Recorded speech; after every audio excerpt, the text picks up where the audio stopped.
Live from parts unknown, you're listening to Simon Miller's Pro Wrestling Podcast, the only wrestling podcast on the planet, we think. Sit back, relax, prepare for positivity to run through your veins as Simon Miller gives you your weekly dose of powerful pro wrestling audio. It is Miller Time.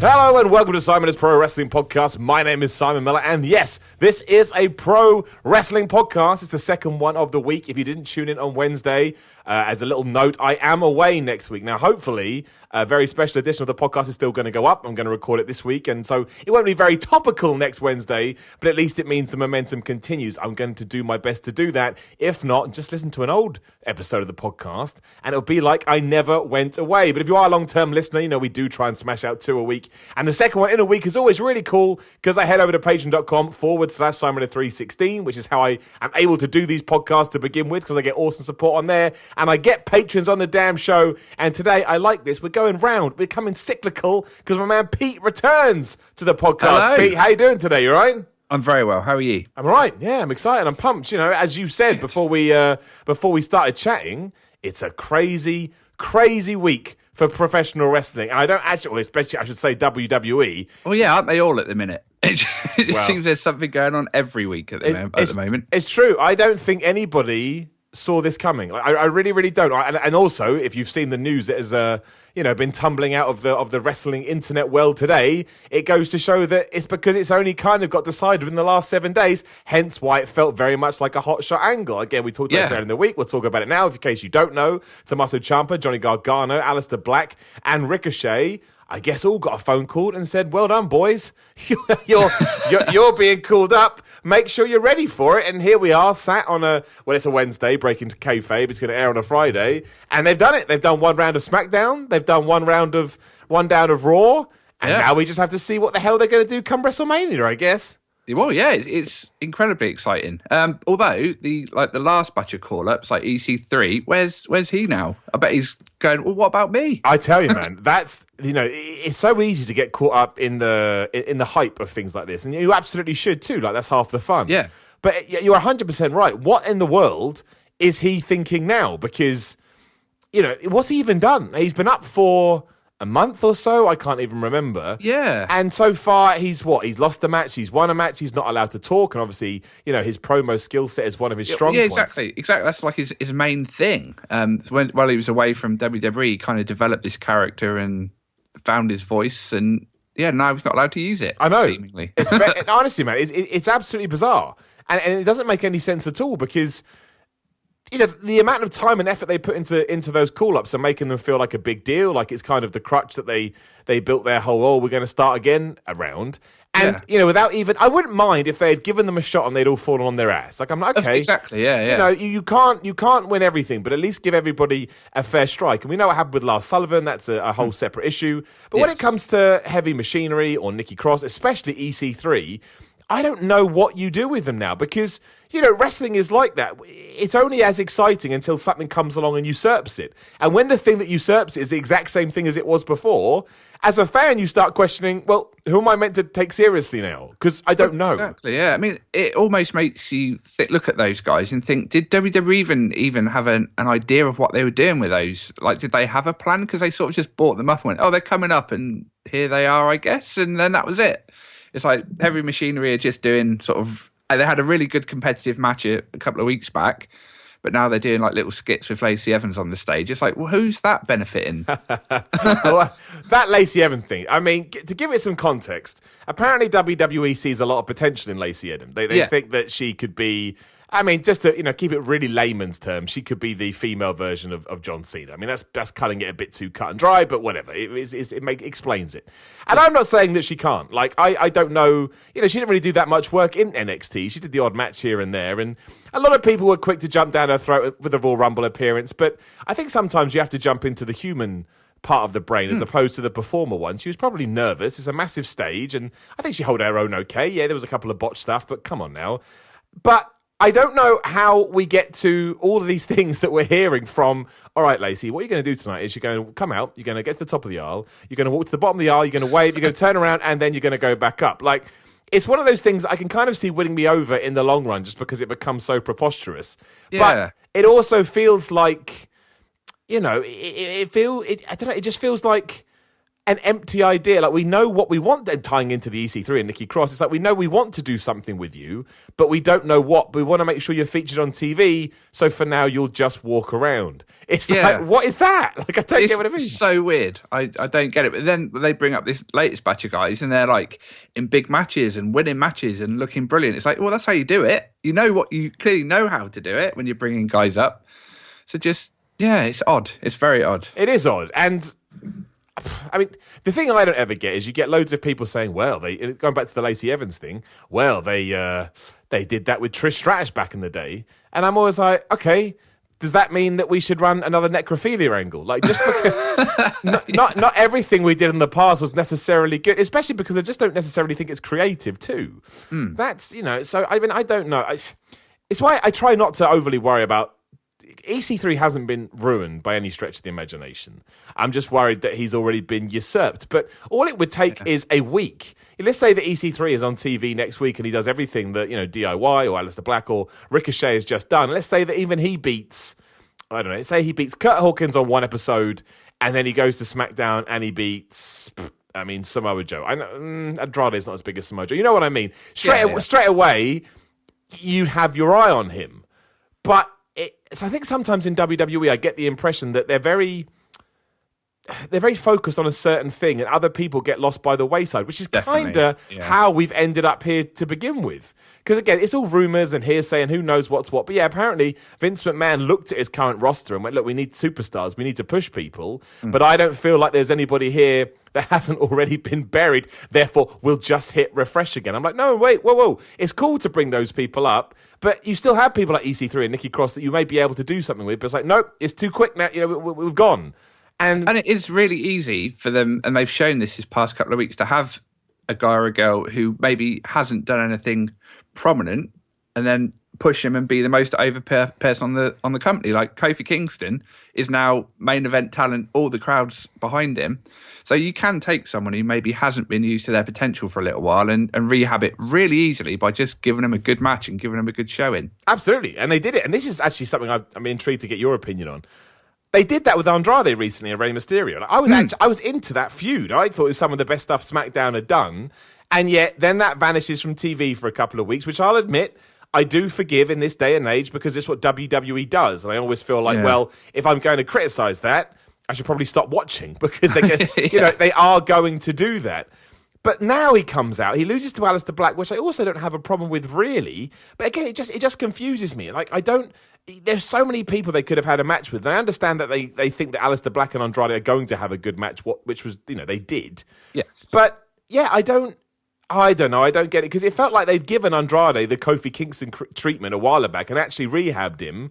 Yeah. And then stumbled. And it's different for Kofi. Like, I don't actually, after thinking about it and potential storylines that could come out the back of it. Look, if he did win the championship at Fastlane, I'd be over the moon for him. Like, I watch wrestling, people say, well, you shouldn't be WWE champion just because you deserve it. Yeah, but I kind of watch wrestling from that point of view these days.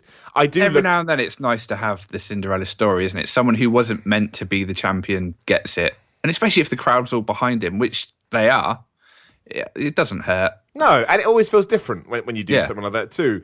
But I'm not going to be too upset if Kofi Kingston loses at Fastlane because it will be his moment, win or lose, and he's still Kofi Kingston. Whereas someone like Andrade, who does need a lot more momentum and ideas, I don't know why. Again, surely if you've looked at your roster and thought to yourself, okay, what can we do to spice things up? Surely Andrade is someone you looked at and go, well, actually, a few weeks ago he was smashing it with Ray. Maybe we can bring Ray back into the equation, or make them a tag team was another rumor.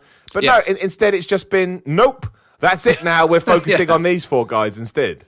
That's it. That wasn't our plan now, so we'll ignore you for a bit. And it's a weird. It's odd. I mean, and what annoys me is that with like this batch of call-ups this week, it proves to the viewers that they can debut people well and make them look credible and make them look interesting. So why don't they do it half the time? It's like, you can do it. Just do it with other guys. Yeah, it's very strange. But on the flip side to that, I am behind this idea of them going, terrible word of phrase, but them going all in with with all the guys they've called up, because that's the way to do it. I've said this time and time again, that this idea that we can't allow people to come on the main roster and run roughshod straight away is baffling to me. Of course you can. You should try and do that with everybody. I know not everyone can be Goldberg, of course, but the more people win and the stronger people look when they first arrive, the more I'm going to believe them. And that's doubly more important if they're NXT guys, because it's all right for you and I who like to keep up on these stuff. Like, Walter could walk into to WWE tomorrow and we'd know who he was. But 75% of people aren't. So you want to establish them as soon as possible. Exactly. And I like that. I think they did do a good job in week 1. I mean, what happened on Raw was upsetting and disappointing. And yes, I think there was, I think it's a 50-50 situation. WWE could have dealt with it better. And the fans that night didn't help the situation either. Yeah. But we forget things very quickly in wrestling, and I already thought that SmackDown was far better than Raw, and therefore if Raw is now better than SmackDown, then it's all good. We're headed in the right direction. The other thing that we should mention is what this means for NXT. I don't know. Well, apparently there's a big announcement tonight, isn't there, on the show? There is, but what is it going to be? Exactly. What is it going to be? Like, the only ones I can come up with are, we're resetting everything, and all those guys that have titles are going to lose them, and I think that may cause a bit of an uproar. I mean, I'm not going to be horrible here, not a huge uproar. Not that many people watch NXT. Do you know what I mean? It does good numbers, but it's not going to bring WWE down. Other than that, maybe it's nothing to do with this, and they're going to announce a TV deal, because that's obviously. I'm thinking that. Yeah. Or maybe they're going to 2 hours, which terrifies me. Don't do that. Please don't do that. I can't fit any more TV into my week. I just can't. If it is a TV deal, then where do you think it's going to go? Do you think they're going to announce something for October, or do you think it's going to be something more, sooner than that? When does SmackDown go? Yeah, that's October. Yeah, that's October. Yeah. I would imagine it will be a similar sort of time, and I think that's maybe, if that is the case, that's why they've brought these sort of NXT main eventers, to coin a phrase, up to get them. These are the guys that are going to be the flagship of your new NXT show, possibly. So that way the viewership can move across and go, oh yeah, we know these guys. They're good. I don't know. Wait and see, I guess. But what would you do? And I don't think this would happen, but obviously you live in Britain here, obviously, like I do. If NXT vanishes from the network, I don't necessarily know if we're going to be able to watch it. So so what happens? Let's say it does vanish from the network. I don't think that will happen. I really, really don't. But let's say that it does. And let's say it's going to be on FS1 or Fox or whatever. Do you go out of your way to watch it? Would you pay? Like, let's say it comes off the network, which obviously you already pay for. Would you pay for a TV channel to watch it? Like, would it go on Sky? Like, I don't necessarily. Yeah. I mean, I would imagine if that is the announcement, it would be due to the fact that they want the stars when they get called up to have a bit more name power, and a good way to do that is get more eyes on the product. But the only way I don't see how you do that. Because NXT, the best thing about NXT is it does have a global audience, because that's the great thing about subscription services, is that there is no barrier to entry apart from the money. It's not like, over here, for example, you can't get, I don't know, Fox US. I'm sure you can get it somehow, but you know what I mean? Like, it's more difficult. Yeah. So I don't know whether that's the best idea. I'm sure it's a good idea from an American point of view, but I don't think WWE can be looking at things like that anymore. No, it's a tricky one. I mean, I wouldn't be surprised if it does move off the network, that they do still have an NXT show on there that is more like it was originally meant to be, like a developmental show. I could still see them having an NXT developmental show on the network. Yeah, maybe the big show with all the names on a different channel. But yeah, if it did sort of go on a pay site like maybe Sky Sports or whatever, it's going to stop a lot of people watching it. Maybe not a lot of people, but a number of people maybe won't want to pay extra to have to get a Sky subscription to watch it. I mean, I don't follow Raw and SmackDown as exclusively as I used to. I definitely sort of check them out on YouTube and bits and pieces, but I got rid of Sky towards the end of last year because I was happy to watch NXT, watch the sort of pay-per-views on the network. I got my WWE fix from what they had on the network and could watch YouTube and bits for the other bits that I wasn't getting anymore.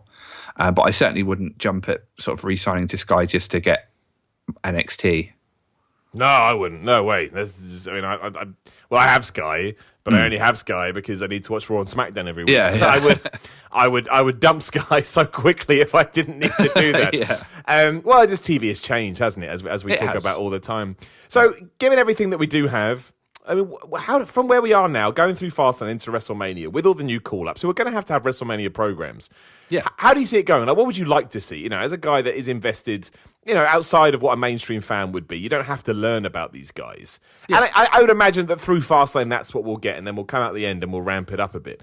But what do you do, and how do you deal with the Gargano-Ciampa storyline? Because it's still, I don't think it's utterly ruined. It still does make sense to a point, because, you know, they had technically teamed up. I mean, I imagine the swerve was going to be they were going to fight at NXT TakeOver Brooklyn or whatever the hell it's going to be called in April. But there's many, and WWE's done this before. I was listening to Observer Radio today. Apparently, back in OVW days when Jim Cornette was running it, he had some feud going on with the Basham brothers, and then WWE rang them up and said, "Yeah, we're going to take both of them as a tag team, so stop that and and make sense of it." And that puts you in a possible position. You can't have two guys just turn around and go, "Oh, by the way, it's all fake." Yeah. So what do you do with all of it? How do you build to WrestleMania? How do you take care of the NXT situation? Do you even give a shit about the NXT situation? Like, this is, I don't think everyone, the big question is this a one and done? I really don't think they put this much effort and then they're going to pull them from the road. I think if anything, that would damage them more than anything. So yeah, what do you do? How do you do it? What do you want to see as a fan? I think that the DIY situation is the most interesting because they have had this massive angle going on for the past sort of year or so. And yeah, they have kind of been partners a bit in recent times, but they still had Johnny Gargano be that I'm not doing it because I want to be his partner. It's like keep your friends close and your enemies closer type situation. Whereas on Raw and SmackDown, they've seemed a lot more in sync with each other. So it does feel like it's the same guys playing slightly different characters. And I don't know, I think maybe they rushed them beating the Revival so quickly. I think that could have been something that they built towards, especially with WrestleMania so close to happening. I mean, this WrestleMania is a weird one because normally by this kind of time of the year, you know, really, even just by reading sort of the websites and things, what the kind of card's going to be in a roundabout sort of way. As it stands, we know the women's match and Seth versus Brock, and everything else is kind of anything could happen, especially now. So yeah, I think they could have kept off Revival DIY for WrestleMania, but is it a WrestleMania match to a lot of people? Maybe it isn't. It is to me because I know those teams could have a barn burner, but yeah, to the more casual fans who've just seen these guys on Raw and SmackDown for the first time this week, yeah, maybe that's not a big WrestleMania selling point. Yeah, no, I think I wouldn't mind having the Revival versus DIY for the belts at WrestleMania because it's going to be second on the card, or you know, it's going to be like 14 matches on that card, and it's not going to. It could even open. It may open the show. The point is, it's not going to close it. And I think if they can have a match in front of that kind of crowd, who will be well aware who they are, and win the titles, and it feel like a big deal, I actually think coming out of WrestleMania, that could be the best thing to happen on the show in terms of long-term booking, because especially with everything happening with All Elite Wrestling, you absolutely need to focus on the tag team division now. You just do. And if you don't, you are going to lose the Usos. You are going to lose the Revival. You will lose, Ciampa and Gargano eventually. You'll lose loads of guys. I mean, kind of Rusev and Nakamura would be two more, but people like that may even already been questioning what they want to do, given that Vince McMahon doesn't think he can save any of the people on his roster. Exactly, yeah. But I think it's an area you've got to focus on, if nothing else, for parity when it comes to your competition. So I can see that. But it's always coming out the other end. Who do they fight? Like, there's no teams. There's absolutely no teams. And like you said, you've already had them run through two of the most well-known ones. And, I like Rude and Gable, and I'm sure they'll have good matches. But again, it all comes down to the same issue. It's all well and good introducing these characters and making them feel big. But they don't have anybody around them that feels big for the reasons that these guys have been brought up to begin with. So you have this crazy, back and forth you need to try and break down. But you can't. So, I don't know what's gonna happen. And obviously, there's all these reports that Raw was still being written well into the second hour of the show, and and things were changing. And the only reason that makes me get a bit like, because that's what WCW used to do. It really is, yeah. And I don't think that the quality of TV is worse than that. I mean, if no one's ever seen Nitro, as I always say, they would book no DQ matches that ended in DQs. I mean that and that happened more than once. This is a constant thing. So I don't think we're there, but I do think, maybe for the first time in a while, given the ratings, and the ratings may even drop as we're having this conversation, but given the ratings, that Vince McMahon doesn't know what to do, and that he's looking for answers, and the way that he thinks is best to do that is by throwing a bunch of stuff at the wall and hoping something sticks. Yeah, I think this close to WrestleMania as well. I mean, yeah, it is a month and a bit away, but you'd like to think they've got everything kind of planned and ready to go. And with the way things are going with TV, I'm just thinking they still aren't 100% sure where they're going with that show. I mean, you've had rumours that Batista might be in talks again, and the obvious way to go with that is a Triple H match if that happens. I mean, I was thinking the other day, Daniel Bryan, yeah, he's got this sort of feud with Kofi Kingston going on at the moment, but that's been a very last minute thing. I don't see that going into WrestleMania. So what's the plan for him there? That's your WWE champion, and he kind of feels just unimportant to WrestleMania at the moment, as weird as that sounds. It's just such an odd time for wrestling, especially for WWE. They want to make a change, they want to make things better, but they kind of do know how to do it and don't know how to do it at the same time, and it's kind of odd to see them on the back foot. I think so, and I think that I think it's indicative of where the company is at the moment. They don't really know what to do. And you are I should have mentioned this a minute ago. You're 100% right about the WrestleMania card. And usually, as long-term fans, you can kind of figure it out. Yeah. You have an inkling. Like, you can use all the knowledge you've built up over the years, and WWE likes to do things a certain way, and you say, okay, that person's going to fit in there, and they'll go there. But yeah, you're right. We've got Seth Rollins and Brock Lesnar, and we've got the women's triple threat outside of that. I think it's all up for grabs. Like, for example, the lesser players, or at least the lesser players in this scenario, what does Braun Strowman do? What does Drew McIntyre do? What does Baron Corbin do? What does Bobby Lashley do? What does Finn Balor do? Like, we can go Nakamura, Shinsuke, Rusev. You can go on like this for ages.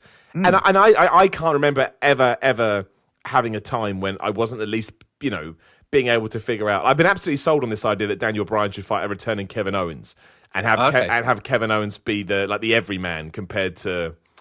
Yeah, makes sense. Yeah, I like that. Just because I think given how WWE view that version of the title, I think Kevin Owens could actually win that, and that would make me pleased. But I don't know that. That's just me buying into armchair booking.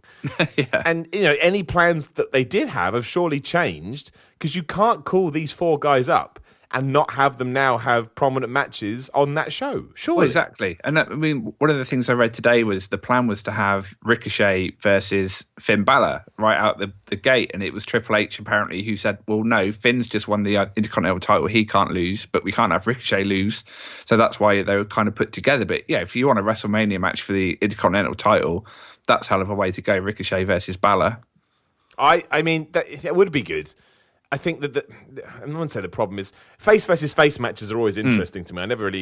I do like, actually, it probably would work on WrestleMania because you have that kind of crowd, don't you? Yeah. But the whole thing is, I do love it. I do find it fascinating because, look, it sparks these conversations. The internet went, utterly nuts, which I always like, because, yeah, I just anything that sparks debate and anything that sparks an emotional response, I feel like something's happened that's good. It's far better at the end of December when Baron Corbin was coming out and boring us all to tears. I don't blame Baron Corbin, but that's what was happening. Yeah. I much prefer it when there's the unexpected nature of it. But I do also struggle because when they do pull these seemingly out their ass, as a fan, I'm a bit like, okay, so all that stuff that I bought into, be it on the pay-per-view or the episode the week before, has now just been thrown out of the window.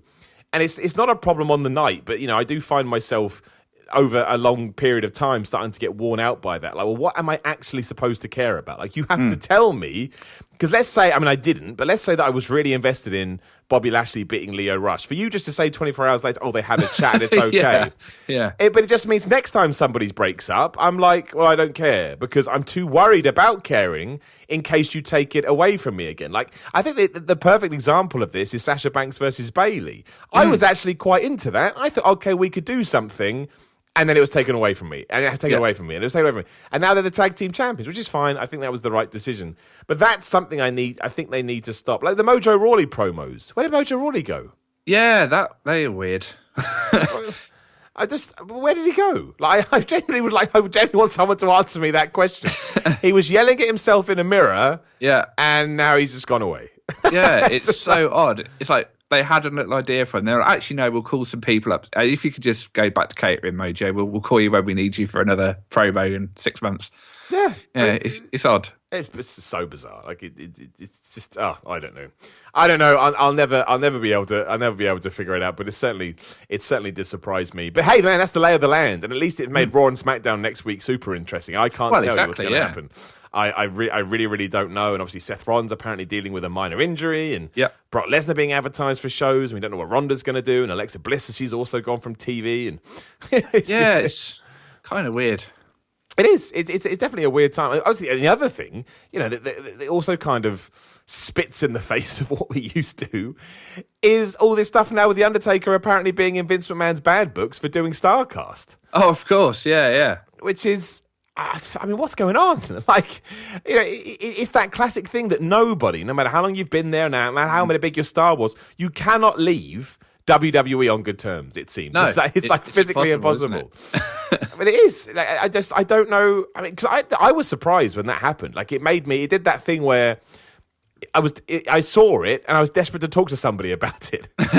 and that's when I know that something interesting has happened, because it wasn't actually even that big a story in the grand scheme of things.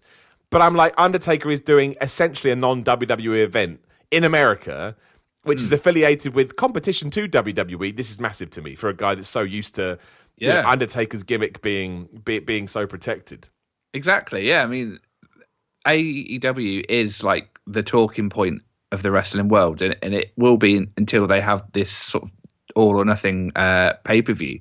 So having Undertaker a day or two before, not affiliate like on All or Nothing, but something that is affiliated with it, is massive. It's crazy for me to think that even days before, I wouldn't imagine that would ever happen. Of all the wrestlers you think that would show up to that StarCast, the Undertaker's not the one you'd ever think of. He's the last one. 60 grand for a day as well.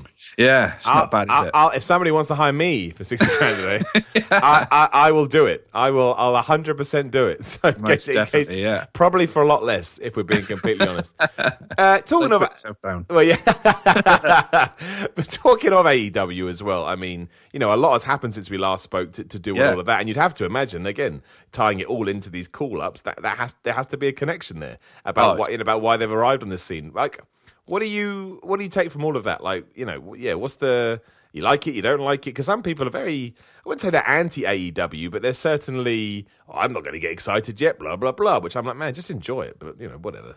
Yeah, I mean, I suppose, can I see why people think that? Maybe not. I mean, I'm excited about it. I like a lot of the guys on that roster. I think it can only be a good thing for the business. It's making WWE go out their comfort zone, and that's when WWE were at their best. When WCW were, firing on all cylinders and beating them in the ratings, WWE, they were great. They came back and they took over the wrestling world. So if at the very least AWE makes WWE put some effort in and become a better product, then that's a win for me.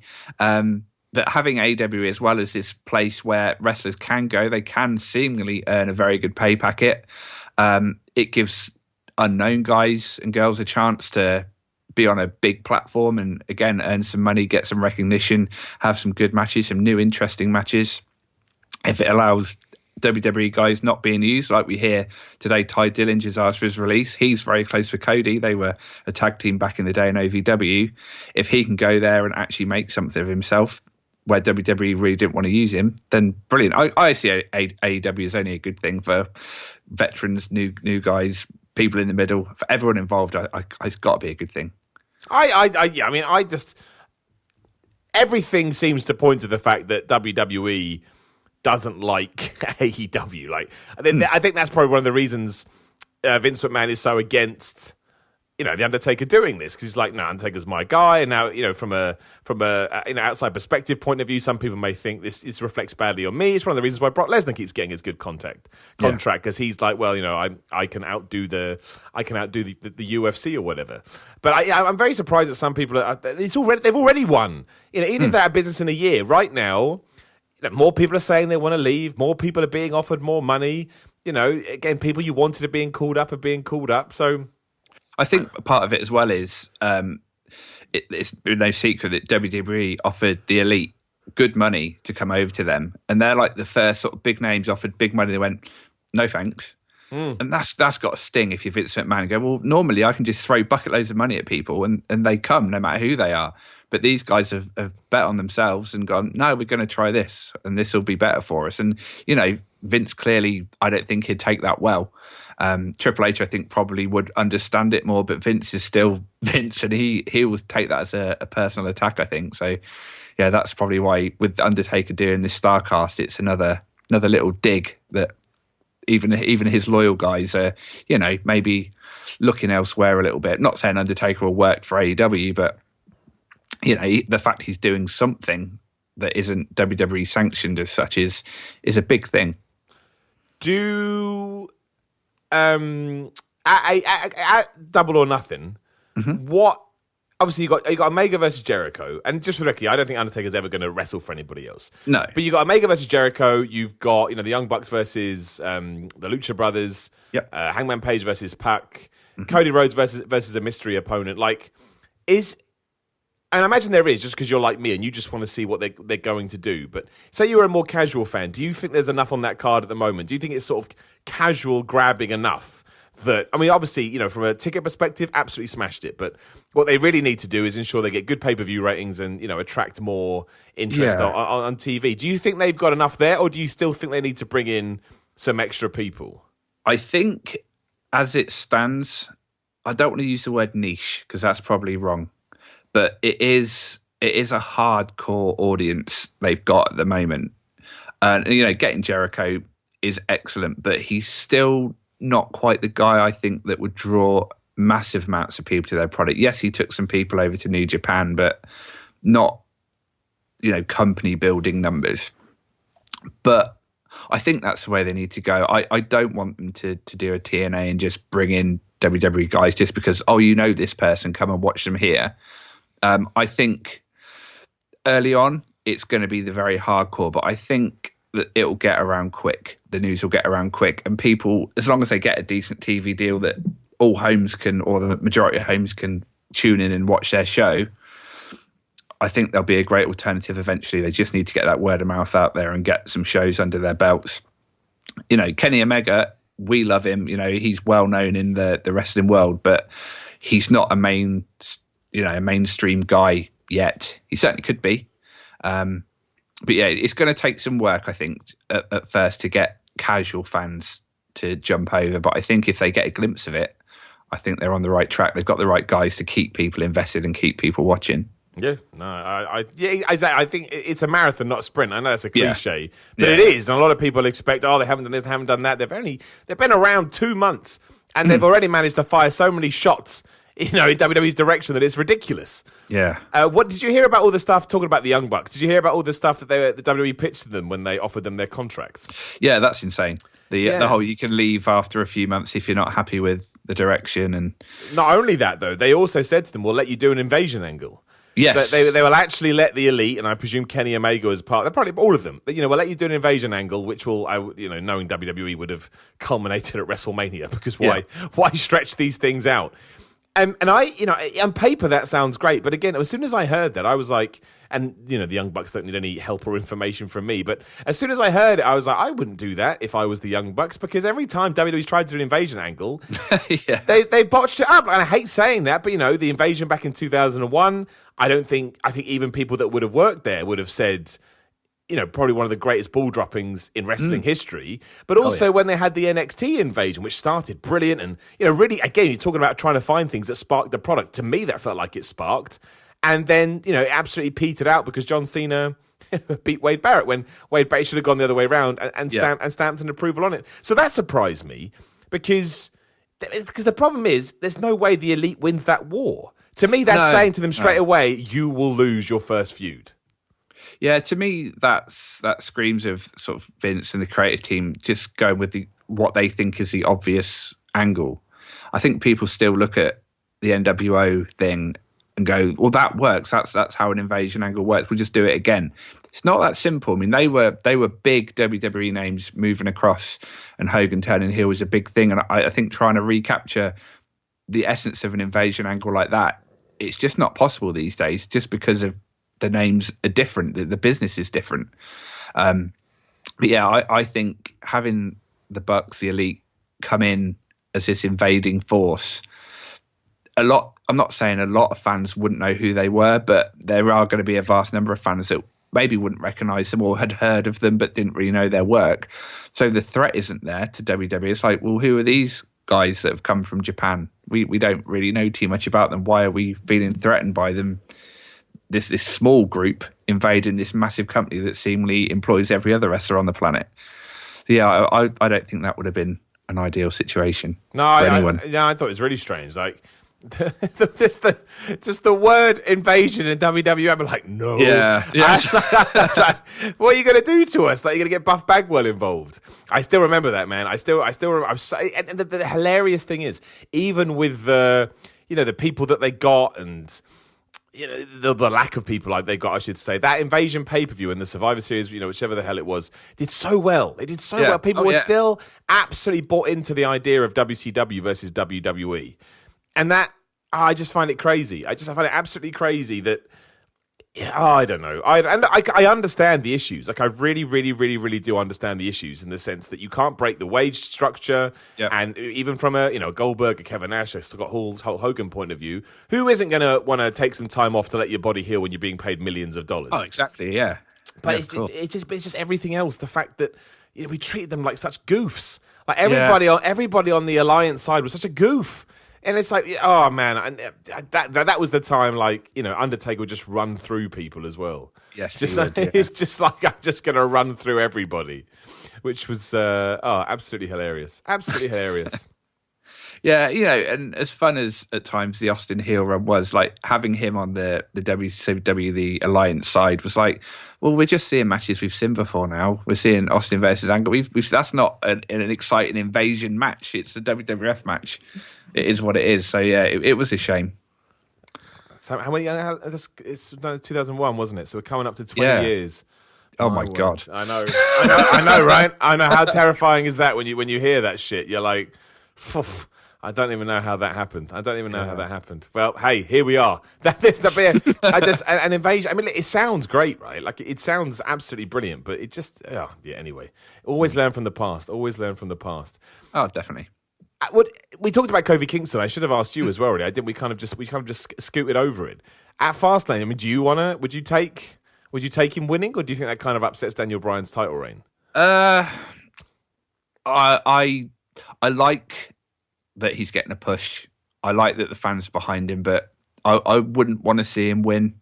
I mean, it's great. It's so nice that when you do get a wrestler that the fans are solidly behind, that and then gets a little bit of momentum from it, and the company gets behind them a bit. But it screams to me as filler feud, just till they get to WrestleMania. And this is a problem with having so many different pay-per-views and shows. You have to then fill it with things, and if someone gets injured, you have to slot someone else in, and it feels a little, I don't know, not premature, but I just see it as a filler.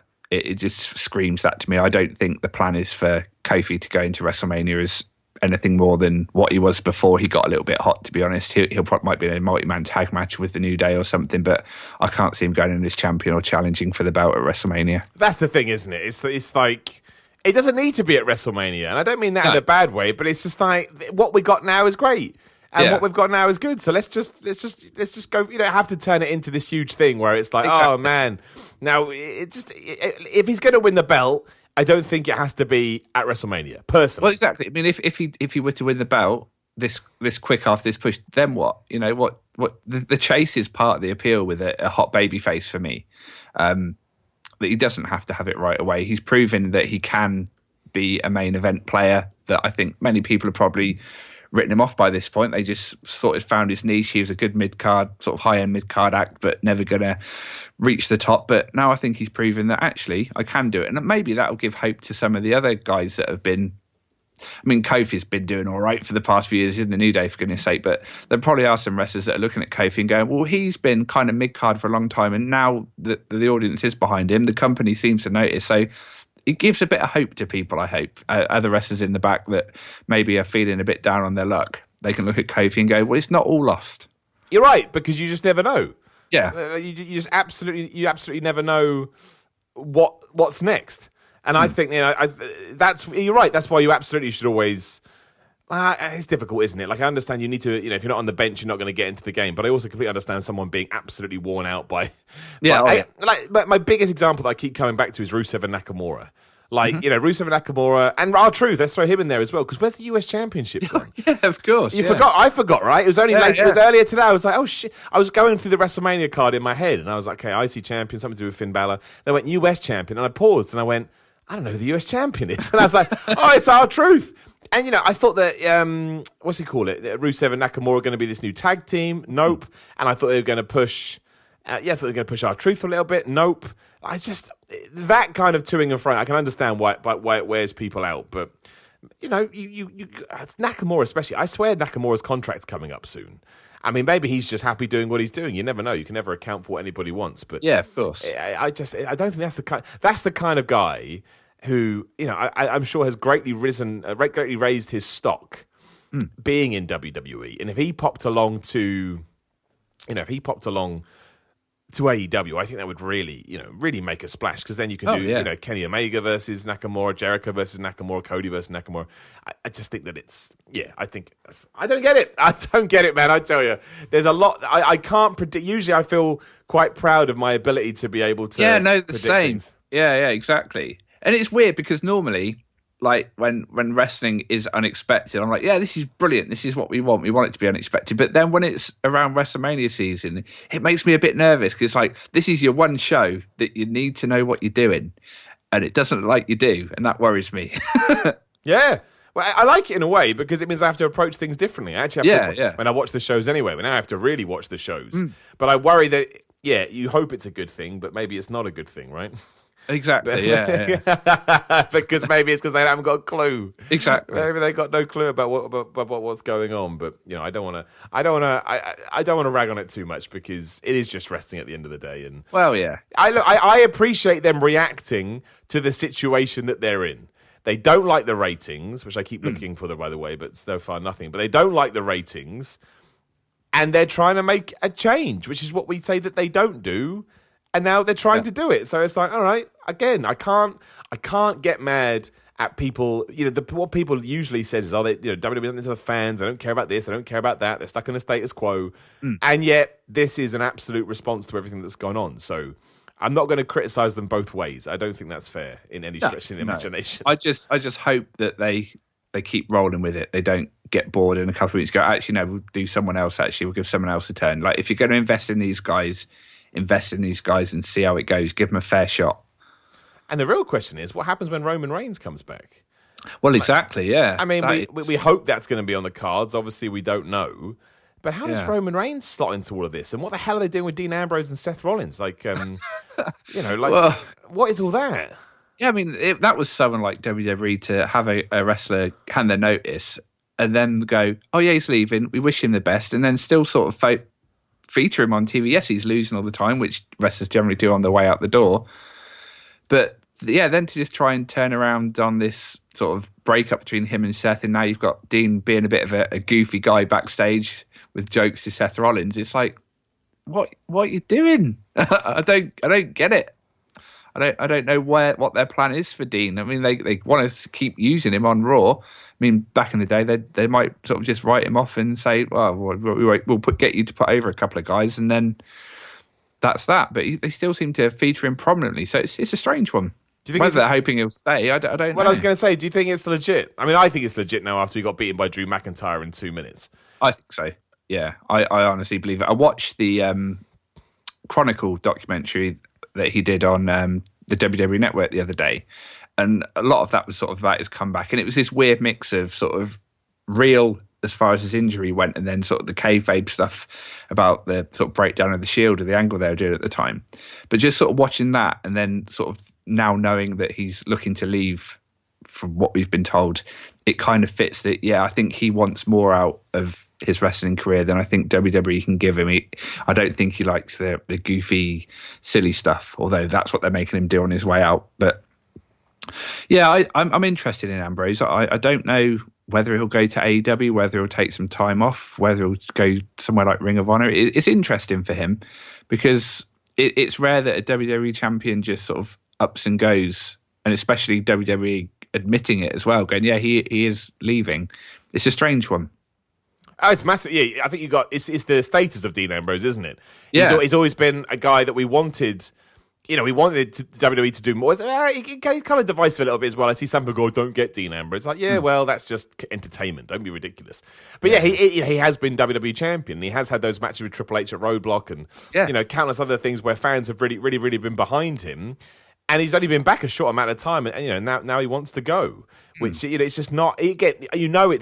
It was a big deal because it's one of those names, like, no disrespect to Ty Dillinger, but Ty Dillinger does the same, exactly, and it's still a discussion point, but it doesn't have the same impact as a Dean Ambrose. Like, to me, while Seth Rollins has probably been used better, I still see them on the same level. Do you know what I mean? Like, completely, yeah. I still see them. Yeah, I do. Like, I think maybe that changes at WrestleMania 35 if they do go all in with Seth and he wins the Universal Championship. Then I think you probably do elevate him a little bit. But right now, I think, Dean Ambrose or Seth Rollins would have got that crazy. What were you talking about? Surely not. Which is why, hence my first question to you: do you think it's a work? I'm not asking you about that Ty Dillinger, am I? Because exactly. Yeah. It's more believable. Exactly. It's more surprise. It's more obvious. So, especially back in the day when it was WWF versus WCW, if a big name left, you knew that's because they'd got a big offer from the other company. So it wasn't like, no, that's a surprise. I wonder where they're going to go. With Dean, because AEW is not up and running yet, TNA or Impact, whatever it's called, and Ring of Honor's always kind of on the back foot, losing people and pushing new people. There isn't that obvious place where you're going to go, well, Dean Ambrose is definitely going to go there. There's no WCW that have offered him big money. You go, well, that's where he'll be. That's where he'll go. So it's interesting. He seems to love wrestling, so I don't think he's going to leave the wrestling industry anytime soon. But yeah, it's interesting times for him. I could see him in any of the companies, really. So yeah, I'm intrigued by him, definitely. I don't think it's a work. I honestly do think he's on the way out. I think it's a genuine thing. I do, and I think he's one of those guys that absolutely could shine in somewhere like AEW. Absolutely. Like, a lot of people don't know about his John Moxley work, and nor should you. That's not your, that's not your, it's not your responsibility to do. You don't have to do every single thing that a wrestler does. Yeah. But it's why I was so excited about Dean Ambrose's heel turn, because I thought if they do that right, Dean Ambrose has all the tools to really, really make an impact. But then, it became goofy, and then it was too serious with the Roman Reigns stuff. I was like, no, that's not what I want either. I don't. Yeah, that's too much for me to process. Don't do that. and what did we get? I mean, when did he turn heel? I can find out, because it's when Roman Reigns. I don't really want to type that in, but I'll do it anyway. October time, I think. So I think it's around the time I was on honeymoon. I think I think Roman Reigns had his promo about leaving when I was on honeymoon. I'm sure it was. You're right. It was the 23rd of October, which is literally November, December, January. It's only 4 months ago. Bloody hell, it feels longer than that, doesn't it? That's right. But yeah, so 4 months. What a shit heel turn. He was heel, and I'm going to argue that he was already not a heel about a month ago anyway. So a 3-month heel turn for a guy that really, really, in my head, when he went, was going to be that guy. I was convinced, because I know how. Yeah, I know what he can do. I know he's got this sinister side. Yeah, definitely. It was I was so invested. I was like, here we go. This is what I've been waiting for a while. And yeah, we got what we got: gas masks and all that sort of stuff. I mean, I don't know what they were thinking. Like, I really, in that sense, I really don't know what that was. Like, I don't know. I mean, that's just one of those WWE things, especially the whole I need injections because you've all got germs and I'm a germaphobe now. Yeah. Like, no wonder Dean Ambrose wants to go. Do you know what I mean? It's one of those things where, like, of course they want to leave. Yeah, I think he's a very creative guy. I think he's got a vision for how he wants his character and how he wants his career to go, and doing the stuff that WWE have him do, especially at the moment, just it isn't his vision of what he wants. So I think if he can go somewhere that does allow him to be maybe not John Moxley, we don't want to see those sort of matches again, death matches, but a bit more of an evil character, a bit more of a serious bad guy, then I think that would do him the world of good, both for his career and probably mentally as well. I just don't think he's being given the stuff he wants to do. No, I mean, I've always said this, and some people go a bit crazy, but I would rather never see death matches like that again, because they're not my thing. Like, if people want to do them, that's cool, and if people want to enjoy them, That's cool. All cool. Like, absolutely, it's just not, it's not to my taste. I agree. It just makes me cringe and want to put my head in the sand. Yeah, most definitely. Yeah, but maybe he would do that. I mean, I don't know, if he goes to AEW, I can't see it happening. I mean, I don't know what their TV deal's going to end up to be, but getting anything like that past anybody is hard, especially in 2019. Like, if you don't get wrestling and you see this barbaric stuff, I think that does the opposite of what you want it to do. I'd like to think he's probably beyond that as well. That was a way to get a name, get noticed. I think he could just be a nasty heel, a la Triple H in the early 2000s when he was this just nasty piece of work. Ambrose could do that brilliantly, I think, and I think that would be the best sort of route for his character to go. Yeah, I can see him not necessarily taking over Jericho's role. I mean, I don't know how long Jericho's got left, but he's got that kind of... In terms of I think he can be an effective bad guy, which obviously is what AEW is going to struggle with, because everyone just wants to support everybody so badly. They just, they just love everyone. Yeah. But I'm intrigued. I think he could be a wild card, and it's interesting because so many people go, "Nah, who gives a shit?" I'm like, "Nah, I think you should give a shit." Yeah, I think you could give a shit. The fact that he can do all the goofy stuff well, and he doesn't even want to do it. Imagine what he can do with the stuff that he's genuinely invested in. Well, I think his best days are ahead of him. I really do. If he can get some control about his character and some input into his angles and what he wants to be, I think he could be a real player for wherever he ends up. Yeah, totally. Absolutely. That's why, I think getting Omega involved is the same kind of thing for me. He brings a specific audience. Yes. I don't think he is. I do think Chris Jericho's the biggest name they have. I do. I think that's fair. Yeah, of course. Yeah. But I think Kenny Omega brings someone. I think obviously the Young Bucks do. Cody Rhodes does. And I think Dean Ambrose has, I know Chris Jericho brings a bigger audience, but I feel Dean Ambrose brings a different niche audience, if that makes any sense. Yeah.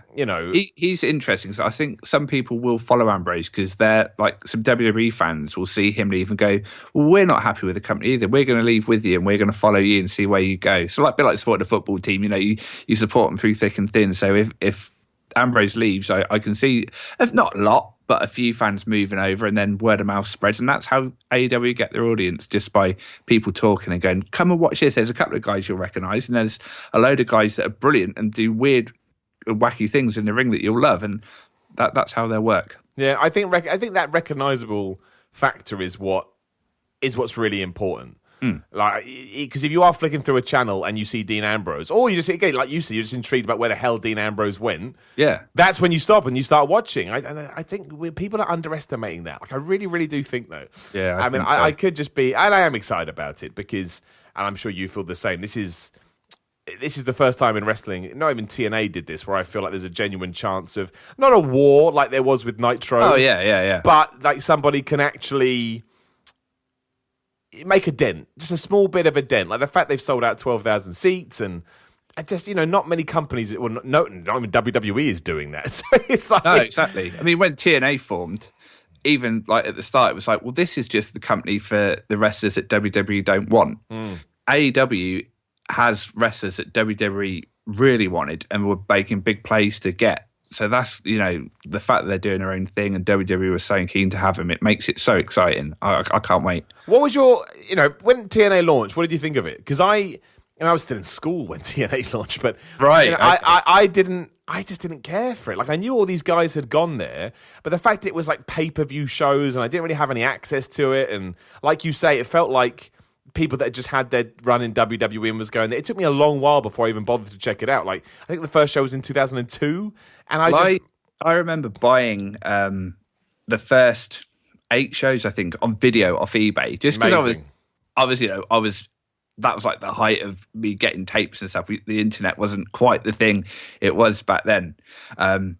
But yeah, so I got the tapes off eBay, and I got a couple of mates. I was like, I've got this new promotion. It's got a few guys we'll know, a few guys we don't. Let's just watch it. And we're watching it, and we saw like the X Division stuff that featured AJ Styles, who we didn't really know at the time, but it had Jerry Lynn. And we were like, we love Jerry Lynn. His stuff with RVD and ECW was brilliant, and it's good to see him being able to do all the stuff he didn't really do in his WWF run. And me and my mate Andy, we were massive Scott Hall fans, still are. And like, just seeing Scott Hall was like, yes, he's our guy. We love Scott. So, it had some recognisable names, but it never felt like it was going to do anything more than it did, really. I mean, it had its shiny points, but at the start, especially, it was like, this isn't anything that WWE are going to be too bothered about. Yeah. And it did very fast become that they've been released from WWE, they've gone to TNA. It's like, okay. I think perception is reality as well. And that was the other thing. And even when Kurt Angle went, I remember when Kurt Angle went, there was a buzz. And I remember being like, oh my gosh. But I can't tell you why, but did I stick with it then? No, I didn't. That's the interesting thing. I didn't stick with it then. I certainly tuned in and I tuned out, and I watched the big matches like the triple threats with AJ Styles, Samoa Joe, and Christopher Daniels. I caught all the things that I knew I was meant to catch, and I watched it week to week as much as I can. But I think as soon as Hulk Hogan was through the door, I was like, I don't want to watch this anymore. Like, this is just not what I want. Like, I've seen this before. It was funny. I remember when Angle went across, I was like really excited. It's like, oh, they're going to eventually get to this great match between Samoa Joe and Kurt Angle, and that'd be brilliant. And they did it right away. And I was like, well, I've seen the match I wanted Kurt Angle to have now. You know, that was the match. Everyone else, like AJ, I guess, but everyone else was kind of, well, I've seen him against the WWE guys, and the big match I wanted, Angle versus Joe, they've done straight out the gates. So, you know, why do I stick around now? It was such a shame as well, because they had that whole thing where it felt like it was going to be some kind of MMA. Do you remember they had that sort of MMA slant to it? And I thought, oh, maybe they're going to go in this direction. And there was a lot of pros and cons for it, but I thought, well, at least it'll be different. Like, at least it will be different. At least it will feel different from WWE. And they just never did it again. And I get it. You can't do that with everybody. You have to have some talent, I guess, to be able to do that.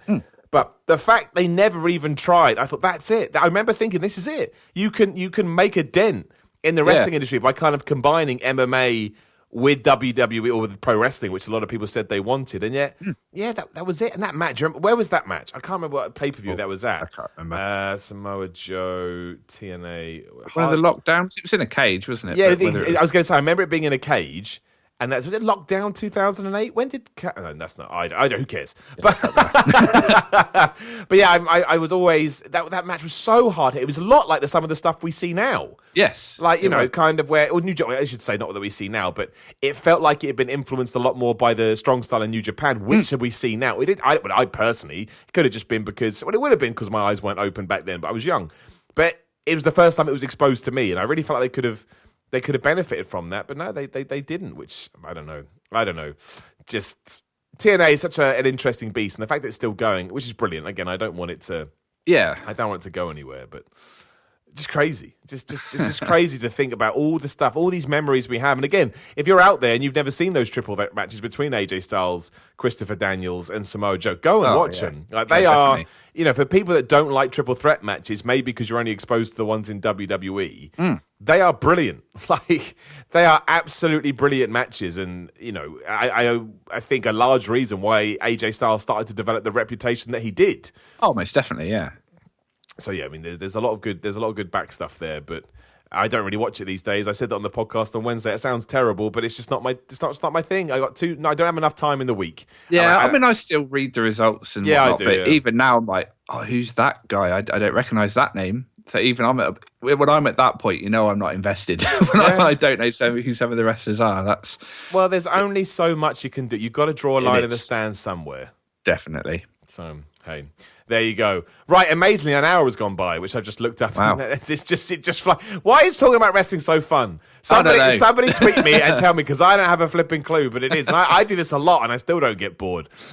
Someone said it to me the other day, goes, do you ever run things out to talk about? You think I would, wouldn't you? And that's possible. We can even talk about subjects I've already talked about, and it's still interesting. Yeah, most definitely, yeah. But that's why I started the podcast. I was listening to so many podcasts, thought I could probably do that. And I remember when big things happen, I would seek even brand new podcasts I'd never even heard of just to get opinion. I just wanted to hear what people thought about it.